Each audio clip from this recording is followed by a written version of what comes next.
I have been potentially more critical of Brandon Aiyuk than the average fan.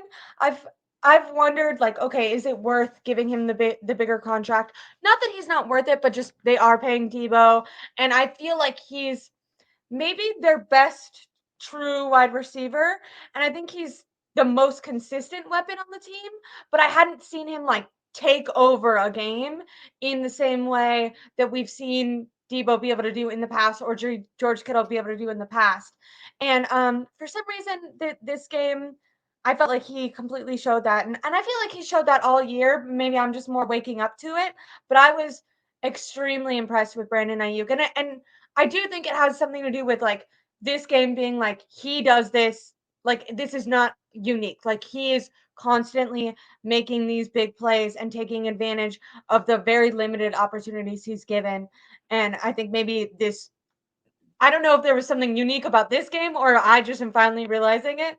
And once again, it's not that I didn't think he was extremely impressive before, but just I felt like I walked away from Sunday's game just like Brandon Ayuk is, in my opinion, the best wide receiver on this team. And I just thought he looked phenomenal. I was really, really happy that Kyle Shanahan gave him some more targets. He also gave the ball to Kittle more too, but I thought that the game plan of kind of passing it and spreading it out to both of those guys was paid off big time. It hopefully they stick with it. How did you feel about Brandon Ayuk on Sunday? Yeah, Brandon Aiyuk is a baller. Like he looked incredible, and it's not just the fact that he's catching most of the balls coming his way, but they're deep downfield. Like he's averaging 19.3 yards per catch. That's big. And I don't think the 49ers, it's been a while since it's felt like the 49ers have had like a dependable downfield option, and Aiyuk is really shaping out to be that guy. Nearly 90% of his catches are going for a first down. Shout out Vish for pointing that out earlier today. And so he's helping the team like move the chains, I think, in a major way. And I think it's helping unlock this offense and finding new wrinkles. Same with Brock Purdy, right? Like Brock Purdy, he's shaping out to this guy who's willing to throw downfield. We've seen it here and there, but now I feel like he's gotten way more comfortable with it. Yeah. And Kyle has gotten way more comfortable, maybe even calling some of those plays too. And Aiyuk is one of the bigger beneficiaries of that, right? So yeah, 156 yards. I think definitely the highest of this year. And I think Kyle said that that's probably his best game statistically too. I'm trying to see if he had any higher yardage than that in his career. But I think that would take the cake. 156 yards. That's a pretty big stat line for him. And again, like Aiyuk, it just seems like he's getting better, with this team. And so I don't know what the contract negotiations are going to look like after this Did season, you but I will echo some sentiments of some of my friends on Twitter that let's just enjoy the ride and enjoy what Aiyuk is doing for us in 2023. I like that. I like that. I was gonna ask, did you see oh,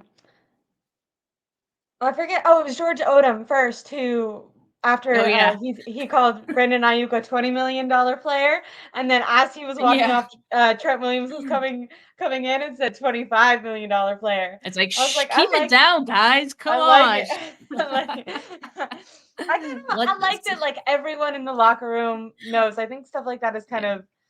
is kind of nice. Like I saw after the game too, Kyle Shanahan had Brandon Ayuk be the one that broke up the huddle at the end and kind of told everyone to go have a good day off.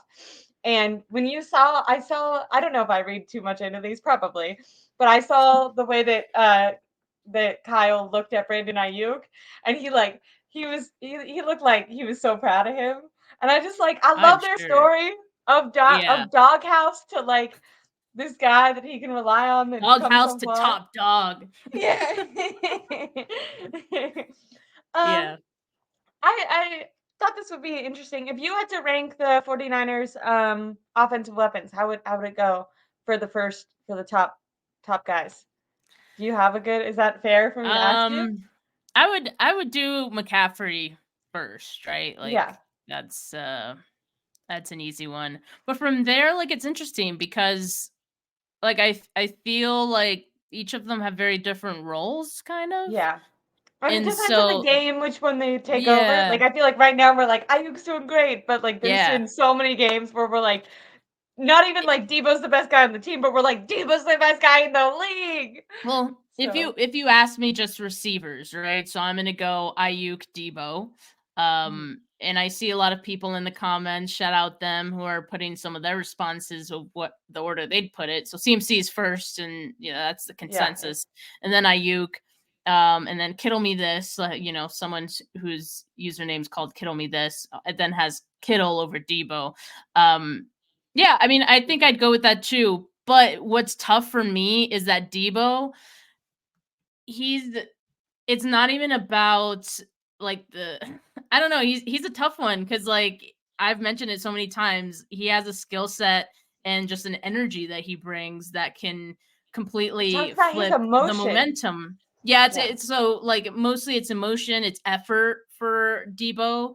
And so it's hard for me to put him last, but I think just like as far as impact on the team right now goes, Debo's probably last. But who knows? Like in a couple of weeks, we might change the order, right? Like it's it's really just who's hot at the moment, Yeah. and there's a lot of mouths Yeah. to feed in this offense. And they're also amazing. It almost you almost wonder, is it also just like who's getting the most opportunities in whatever game? Because